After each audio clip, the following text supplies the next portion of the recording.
games last year for the Spurs. Shannon's been beating this drum.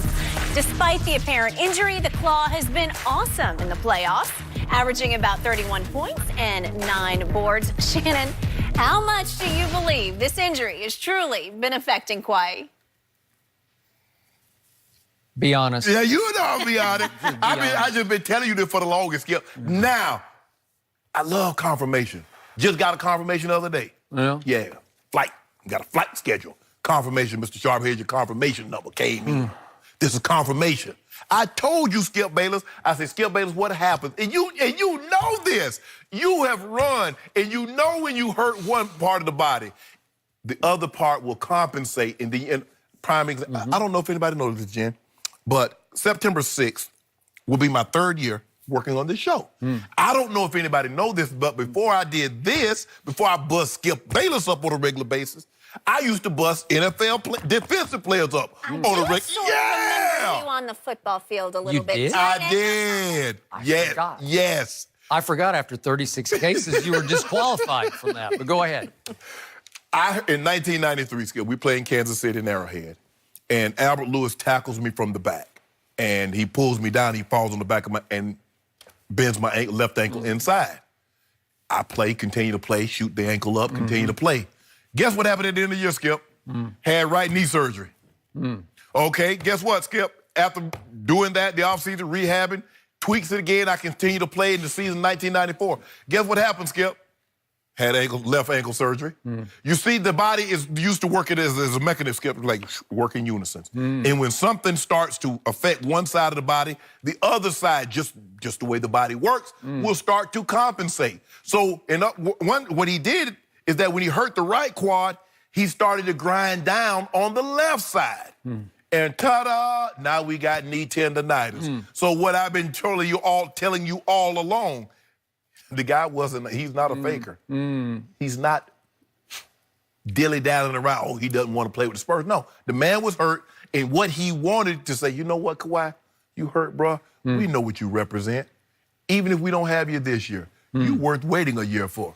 And he'd have been fine. So this offers me validation. I feel very good that this article came out, but it didn't tell me anything I didn't already know, having been there and done that, what Kawhi Leonard is going through. Now.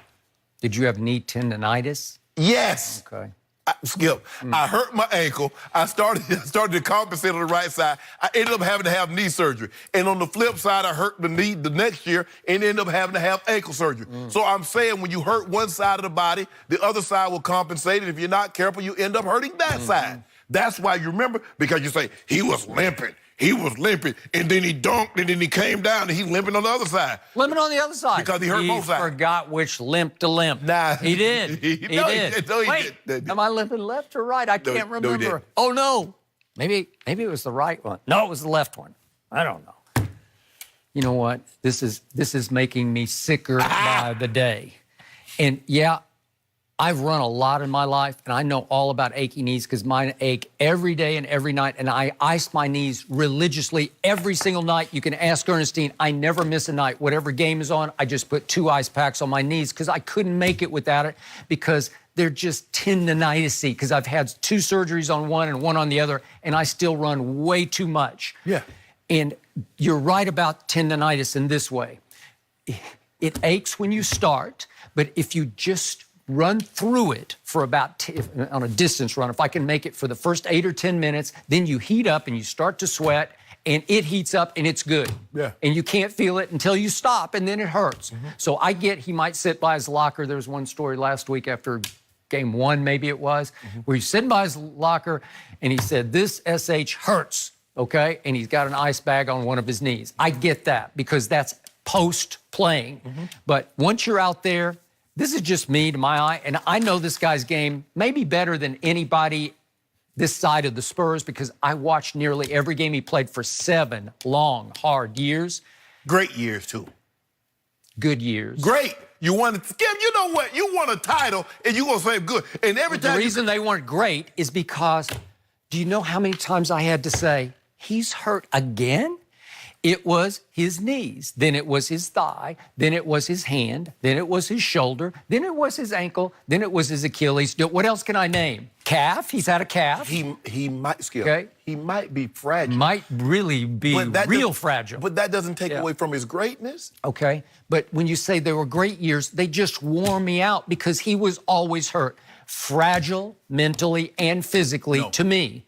And the point here is that he has become, I'm going to say it one more time because it's the God's truth. He has become the most overprotected superstar in sports in the wake of LeBron. It used to be LeBron. This is the poor man's LeBron. He's the next it factor player. We're going to talk about him in a minute. He's even gone up against Nike now. We're going to go into that. But the point is, he's on the verge of superstardom. This could be his finals.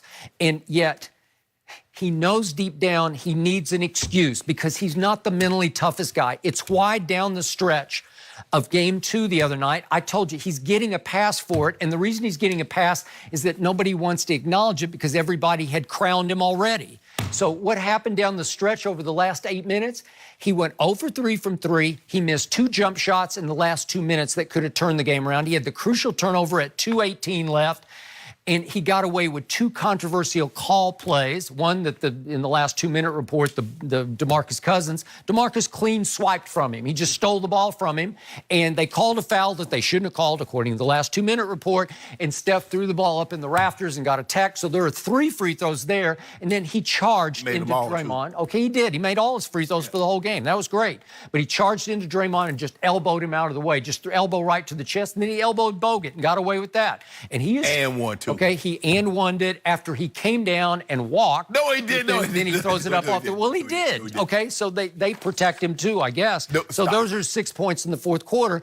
But then on the key play of the game, the claw does not react quickly enough to a pick-6 pass lobbed up in the air by Steph Curry, and that was the game. Which proves my point. The tendonitis. So he couldn't move. He looked like he's moving. You know what's to my eyes, he just looks completely okay. No, he's explosive on both ends of the floor.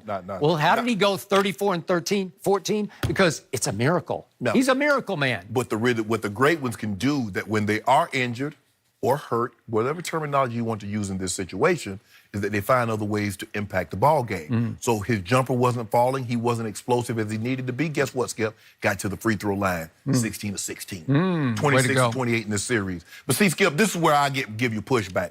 I'm a guy that believes that if a guy can leave an impoverished situation and scale the heights, you got to be mentally tough. It's the mentally fragile ones that can't make it. Why wouldn't the Spurs offer him the max? Because they didn't trust him mentally or physically to be that guy, the max contract. Because the same reason the Patriots don't offer the max. Because Tom Brady has never taken the max. So if Tom Brady, the best player, don't get it, how the hell we gonna give it to someone else? Well, if Tim Duncan didn't take the max, as great as Kawhi is, he ain't Timmy. Thank you. You can make a case Tim Duncan is a top 10 player. That's neither here nor there, but just for this argument. He is. But just for this argument, Skip, and that's what happens. Tim Duncan is a top 10 player, the greatest power forward to ever live. He didn't get the max. The Spurs automatically assume nobody should get the max. The Patriots automatically assume no one should get the max. Okay. Because Tom Brady, time after time after time, gives the team discount. No, don't worry about what, and look here. I don't worry about if I go into a grocery store and I see someone else get, that's not me. Whether or not you get a discount when you go buy a car, that ain't got, well, I can't go to, you gave Skip a discount. Did LaMarcus get the max? Yep. But Skip, did DeMar DeRozan get the max? Yes. Skip, here's the thing. That was DeMar DeRozan was in Toronto. Everybody treats their guy. I didn't worry about what Tony Gonzalez, I didn't worry about what Ben Coates did. I needed the Broncos to be fair to me. I got it. But here's the thing, though, Skip, is that when you attract a free agent to get him to come there, you know you got to overpay. Because why else would he leave a situation that he's comfortable with? Plus, LaMarcus Aldridge want to get out. See, he thought he would go, because Timmy Duncan was leaving, he thought he can go to a situation where he could be the man because he saw Dame Lillard. He didn't want to share that glory with Dame Lillard. He did not. And guess what happened? He met his destiny on the very road he took to avoid it. Because when he got there, that guy was the man. And he didn't even know it. Yep. So he tried to go find sanctuary in a place that they were waiting for him. They asked him to be the man the first year, and he couldn't live up. He couldn't do No, and then they ask number 2 to be the man And he did the it. next year, and he missed 73 games. No. When they asked, they said, Kawhi, we need you to take this thing over. Defensive player of the year. Kawhi, can you do it again? Defensive player of the year. And then in his 3rd year, he got hurt. You know what I hate about this the most? He ain't on your team This anymore. is the cheapest, most foolproof excuse in all of sports because I can't argue with it because nobody knows the truth. He might have tendonitis or he might not have any Stop tendonitis. saying, Mike, you know that man hurt. I don't know. I haven't seen 1 ounce of limp in the did he limp the other night? Yes. You saw him on Thursday night, Skip, trying to catch. He looked like me running up and down the court. Huh. And I'm about to be 51. Thursday night? Yes, the first game. Yeah? He couldn't get that gear. Had to get up here. What are you talking about? They won the game. I know, but Skip, you saw the man running. I thought he was stepping on hot coals. Yeah, like his feet hurt. So now he's got the perpetual excuse. If he comes up small, as he did in the 4th quarter the other night down the stretch, Bet he have if 30. he fails in the clutch, I bet he he's have. hurt. I bet he have. He's hurt. I bet he have 30+ points tomorrow night. well, he should have. He's the best player on the floor, right? Yeah. I've never argued with his brilliance. I used to tell you he's the best 2-way player in basketball going back 3 years ago, our first year on this show. Yes. And you said, no way. No.